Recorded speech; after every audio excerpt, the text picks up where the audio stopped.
Back in April of 2018, after one of Emily and I's long discussions about our future husbands and the hopes of finding love, Emily wrote a theoretical letter to her future husband.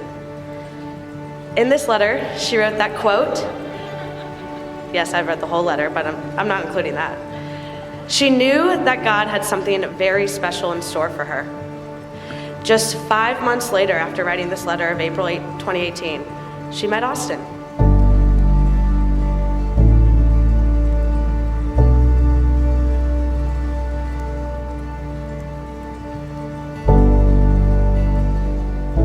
Emily, from the day I met you in a coffee shop in Raleigh, I knew there wasn't another woman like you.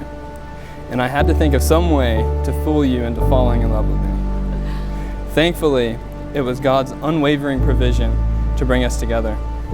God brought us together to each other in other ways I could never foresee.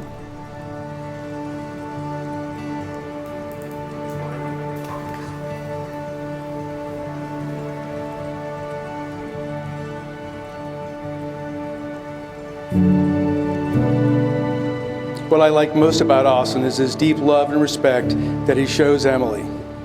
I can't tell you how important that is for a father.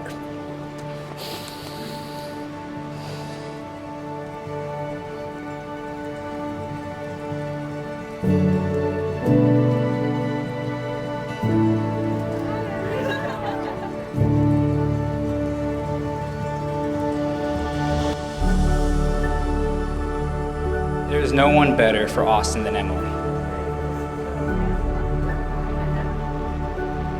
I remember opening my door to his cheesy smile just gleaming with excitement. That night, Austin said he was going to marry that woman. I looked for my thermometer that night just to make sure he wasn't sick because I thought that was one of the craziest things I've ever heard. But when I met Emily and I got to know her, I knew Emily was someone who amplified the best out of Austin and loved him dearly.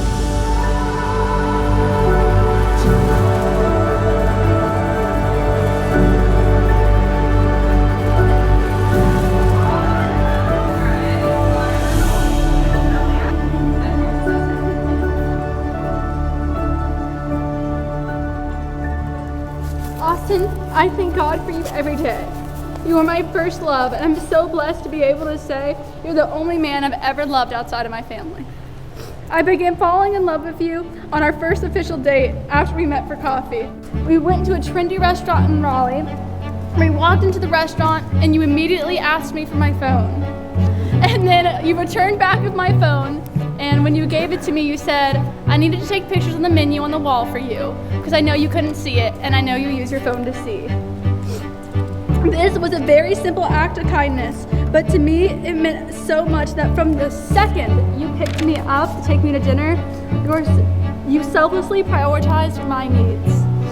And ever since then, you've continued to be selfless in our relationship by putting me first, rather putting me second to God. I want you to know you are the first thought. I want you to know the grace you're made of. I want you to feel that you're mine, dear. Whoa, whoa. I want you to know. I have never loved anyone or anything the way that I have loved you. Yes, that means I love you more than our dog Max. I vow that I will continue to try and love you the way that God loves all of us, His children. Since the day that I met you, you continue to make me want to be a better man. I want to be a man deserving of your love and your time. I have many faults, but Emily, I vow to you that I will continue to be a better man so that I can serve you and God to the best of my abilities.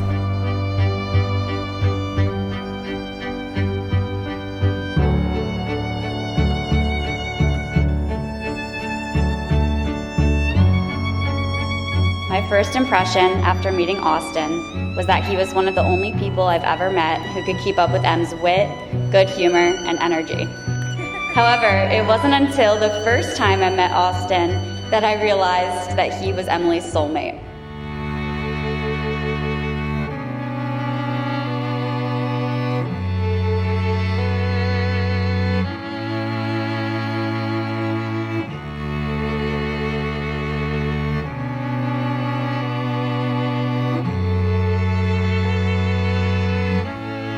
When I deeply think about the love we have for each other, it brings me to tears.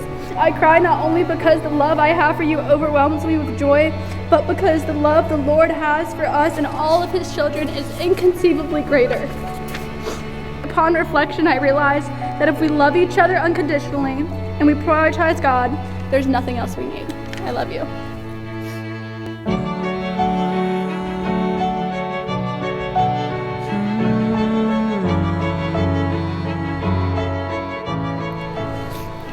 When writing my vows, I was trying to think of the moment I knew you would become my wife.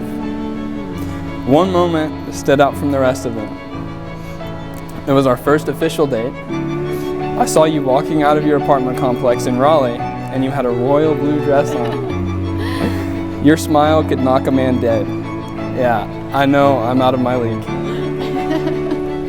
Since that day, you've shown me how absolutely amazing you are.